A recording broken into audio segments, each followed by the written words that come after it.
Research in intelligence computing దానికి సంబంధించినటువంటి ఈ యొక్క 2 రోజుల అంతర్జాతీయ సదస్సు స్టెయిన్లీ కాలేజ్ మరియు హౌయనా యూనివర్సిటీ వాళ్ళు వియత్నాం వాళ్ళు కంబైన్డ్ గా కండక్ట్ చేస్తున్నారు.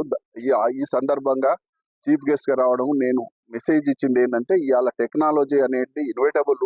ప్రతి ఒక్కరికి ఏ బ్యాక్గ్రౌండ్ ఉన్న సోషల్ సైన్స్ అయినా ఇంజనీరింగ్ వాళ్ళకైనా ఈ యొక్క టెక్నాలజీ అనేది చాలా ఇంపార్టెంట్.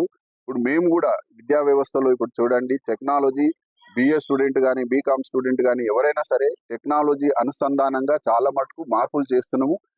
అందుకొరకు నేను ఈ యొక్క ఇంటెలిజెన్స్ కంప్యూటింగ్ ఇంజనీరింగ్ లో ముఖ్యంగా ఏంటంటే ఇంటర్ డిసిప్లినరీ అని ఈ రోజు టెక్నాలజీ ఎమర్జింగ్ టెక్నాలజీ అంటారు. అంటే ఏంటి అంటే artificial intelligence to automation to big data to bitcoin technology, ఇట్లా ఈ అన్ని టెక్నాలజీస్ ఒక టెక్నాలజీ ఇంకొక టెక్నాలజీస్ తో కంబైన్ చేసి అనుసంధానంగా ఉండాలనేటువంటి మెసేజ్ మేము ఇవ్వడం జరిగింది. ముఖ్యంగా ఈ యొక్క టెక్నాలజీలు, ఎందుకంటే India is the youngest country, మనకు ఈ యొక్క టెక్నాలజీ అనుసంధానమైనటువంటి ఎడ్యుకేషన్ సిస్టమ్ ఉంటే మనం ప్రపంచంతో, ఈ రోజు మన కాంపిటీషన్ ఎవరితో అంటే ప్రపంచంతో. కాబట్టి టెక్నాలజీ నేర్చుకోవడం అనేది కంపల్సరీ. ఈ రోజు యూజీసీ కానీ ఏఐసిటి కానీ వాళ్ళ మ్యాండేట్స్ కూడా కంపల్సరీ విద్యా వ్యవస్థలో టెక్నాలజీ కంపోనెంట్ ఉండాలనేది, వాటిని మనం తెలంగాణ గవర్నమెంట్ కూడా మేము కూడా ఈ సిలబస్ లో ముఖ్యమైన మార్పులు చేయడం జరుగుతుంది. Students of Stanley engineering college here.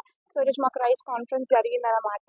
So దీన్ని బట్టి మన కంప్యూటింగ్ ఇంజనీరింగ్ ఎలా ఉంటుంది అండ్ దానిపైన యూజెస్ ఏంటి, మేము ఎలా తెలుసుకోవచ్చు అని చాలా బాగా చెప్పారు సెమినార్ హాల్లో. సో మేము చాలా బాగా నేర్చుకున్నాం ఈ సెమినార్ నుంచి. చరిత్ర సృష్టించినోడు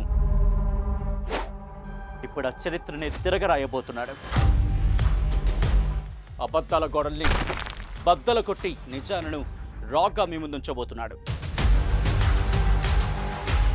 నిజమైన వార్తల కోసం వెంటనే డౌన్లోడ్ చేసుకోండి రా యాప్ని.